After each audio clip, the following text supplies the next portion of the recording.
ਮੈਂ ਸਾਈਂ ਮੇਰਾ ਮਾਰ ਗਿਆ ਤੇ ਬੰਦਾ ਮੇਰਾ ਜਿਹੜਾ ਉਹਨੂੰ ਅਟੈਕ ਹੋਇਆ ਉਹ ਵੀ ਮਾਰ ਗਿਆ। ਪੁੱਤਰ ਮੇਰੇ ਜਿਹੜੇ ਨਿੱਕੇ ਨਿੱਕੇ ਉਹ ਡੁੱਬ ਕੇ ਮਰ ਗਏ ਸਨ।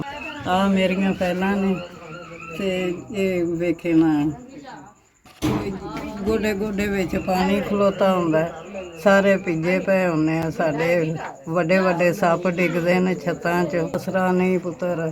ਤੇ ਮੈਂ ਦੁਆ ਲੈਣ ਤੋਂ ਵੀ ਤੰਗ ਹੋਇਆ ਨਾ ਜੋ ਕੋਈ ਰੋਟੀ ਕਦੀ ਕਿਧਰੋਂ ਖਾ ਲਈ ਕਦੀ ਕਿਧਰੋਂ। ਨਿੱਕੇ ਨਿੱਕੇ ਪੁੱਤਰ ਜਿਹੜੇ ਸਨ ਦੋ ਪਹਿਲੇ ਬਹੁਤ ਹੋ ਗਏ, ਬਾਅਦ 'ਚ ਵੱਡਾ ਸੀ ਤੇ ਉਹਨੂੰ ਅਟੈਕ ਹੋਇਆ ਤੇ ਉਹ ਮਰ ਗਿਆ। ਮਰੀਜ਼ ਆ ਮੇਰੀਆਂ ਫੈਲਾਂ ਸ਼ੈਲਾਂ ਸਭ ਗਲੀਆਂ ਪਈਆਂ ਨੇ, ਮੇਰੇ 'ਚ ਹਿੰਮਤ ਨਹੀਂ ਮੈਂ ਜਾ ਕੇ ਤੇ ਉੱਥੋਂ ਫੈਲ ਹੀ ਬਣਵਾ ਲਾਂ ਜਾਂ ਕਰ ਜਿਵੇਂ ਜਾਣਦੇ।